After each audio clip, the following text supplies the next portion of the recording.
wabarakatuh. Bismillahirrahmanirrahim. Alhamdulillahirabbil alamin. Wa bihi nasta'inu ala amri dunya sayyidina maulana Muhammadin wa ala alihi wa sahbihi ajma'in. Subhanaka la ilma lana illa ma 'allamtana innaka antal alimul hakim. Rabbi shrah li sadri wa yassir li amri wa hlul 'uqdatam min lisani yafqahu qawli. Hadratul mukarramin wal muhtaramin para ahli ulama masyayikh, para sesepuh dari dunia, Bapak Nur, pimpinan kita, sedaya para ustaz dan hadir, sedaya para sedaya dari kaum sayang basmalah adalah salawat salam kepada Rasulullah sallallahu alaihi wasallam. Pertama kami ini masih bulan Syawal, pernah sih? Terlalu lama saya kegelupet kegiatannya sendiri. Jadi ketuaan masih pengen cerdas. Misalkan walaupun ada terlambat, Ja'alallahu minal 'abidin wal faizin wal maqbulin kullu 'am wa antum bil khair. Mohon maaf lahir dan batin. Kita saat ini berdoa karena kita yang tidak boleh memendam rasa kepada saudara kita. La yazidul afwu illa izzan. Tidaklah menambah maaf kita kepada orang lain, kepada saudara kita, kecuali menambah kemuliaan kita. Nabi ini disiksa seperti apa, diganggu seperti apa, tidak ada yang dimaafkan, semua serba dimaafkan oleh Nabi Muhammad Rasulullah SAW. Bahkan ketika orang yang ketika Nabi berangkat ke masjid melempari kotoran, melempari batu dan sebagainya, ketika orang itu sakit, maka yang menjenguk pertama itu Nabi. Nabi tanya, kemana orang yang sering melempari saya kok tidak hadir? Kangen saya ini dilempari lagi. Jadi Nabi itu kalau ke masjid tidak langsung ke masjid, karena pernah kotoran tadi dilempari orang Nabi. Kejadian masjid dulu, kemudian rezeki. Nah orang yang melempari pada saat tidak ada, dicari. Tanya-tanya katanya sakit, sakit. Dengar sakit itu Nabi yang prihatin kasihan. Kalau kita kan syukur gitu. Oh dia disemati kok diantemi kualat. Masa ini tidak usah Nabi, wah aku loh Ustaz kok antemi kualat. Ini Nabi tidak. Dicari, setelah dicari ketemu rumahnya, salah masuk. Berikan masuk. Betapa takutnya orang yang sering mengganggu melempari Nabi. Wah pasti Nabi mau membalas saya. Ternyata Nabi salah. Ternyata orang itu mengucapkan, oh sampai sakit ya aku ikut berbela berduka cita, aku doakan mudah-mudahan bercepat sembuh. Betapa terkejutnya orang. Wahai Nabi akhlakmu luar biasa, aku setiap hari mengganggumu, melemparimu dengan kotoran dan sebagainya, dengan batu sampai berdarah. Ketika aku sakit, teman karibku, teman dekatku, saudaraku yang mengaku bahkan tidurnya bersama, kemana-mana bersama, belum ada yang menjengukku, kau yang pertama. Maka saksikan wahai Nabi, aku sekarang masuk Islam. Asyhadu an la ilaha illallah wa asyhadu annaka ya Rasulullah ya Muhammad Rasulullah. Ini akan Nabi Muhammad Rasulullah selalu ada maaf.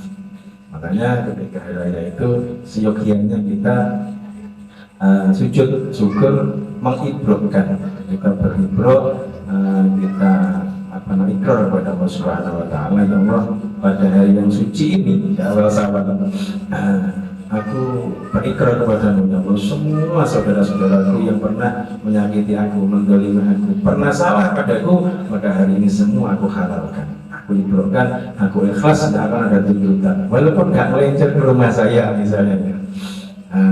Jadi seperti itu, jangan ada yang ngancam, oh kalau kamu tidak ke rumah saya, tidak akan saya maafkan. Tidak seperti itu. Karena ketika kita itu sulit untuk memaafkan orang lain, itu tanda-tanda dosa di kita terlalu besar, mungkin sulit juga diampuni oleh Allah Subhanahu wa taala. Karena semua saudara kita muslim ini bisa akan jadi saudara kita di surga. Masa kita berat memberikan maafnya. Istri-istri boleh dan kita muliakan.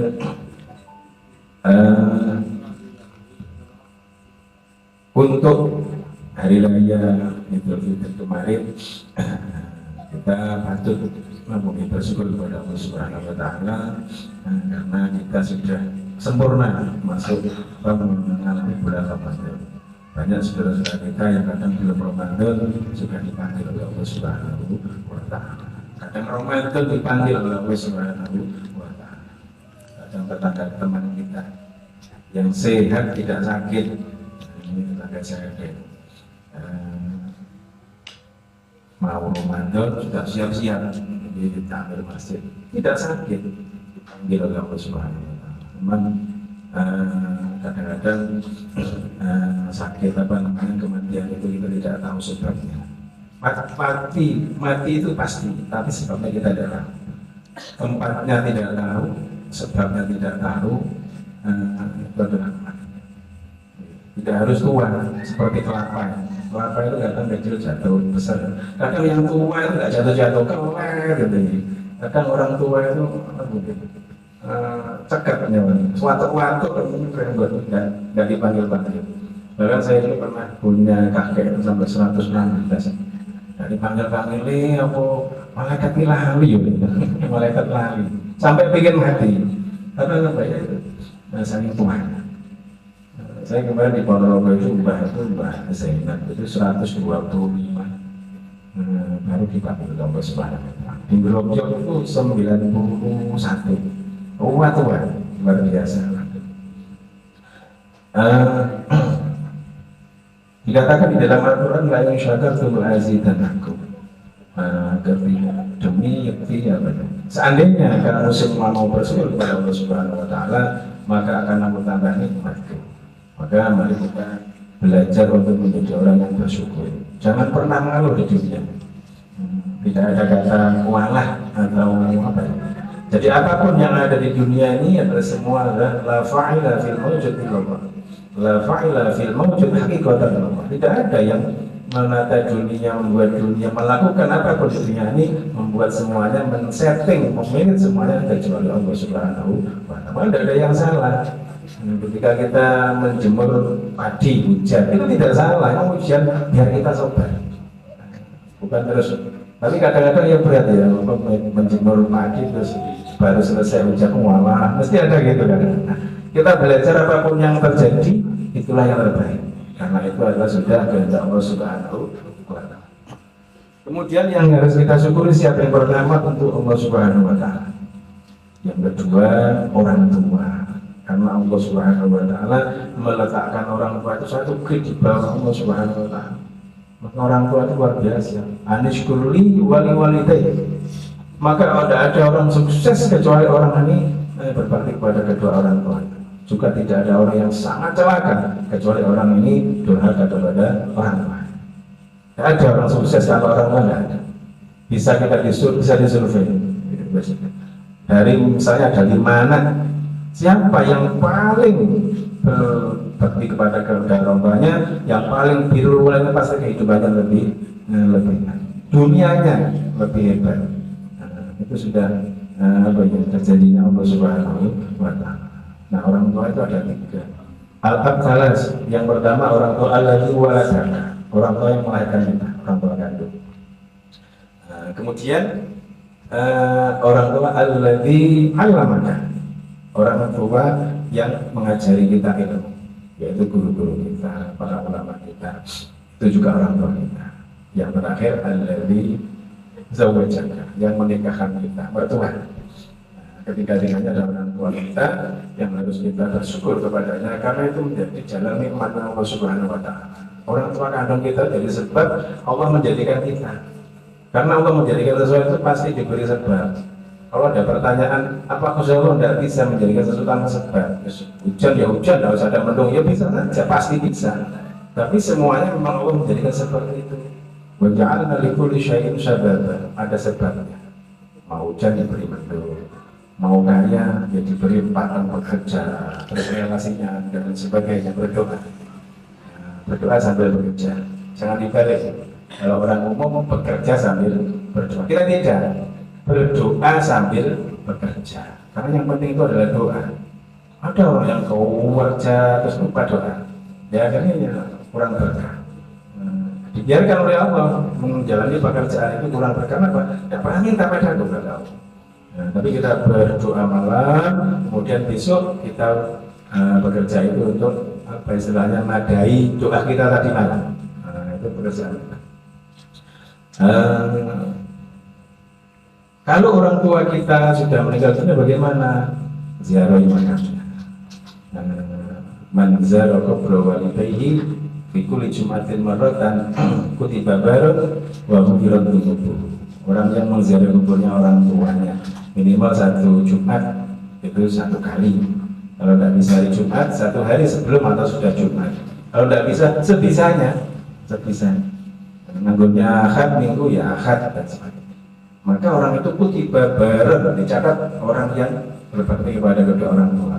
Walaupun di masa hidupnya dia durhaka kepada orang tuanya, belum pernah sempat minta maaf, malah menyakitkan hatinya orang tuanya, pernah sampai meninggal belum dimaafkan. Kok mau ziarah kuburnya, mendoakan kutiba barak, dicatat jadi orang yang berbakti kepada orang tuanya, masih ada kesempatan. Kenapa? Karena alam barzah itu belum akhirat. Sering dijelaskan oleh para guru-guru kita.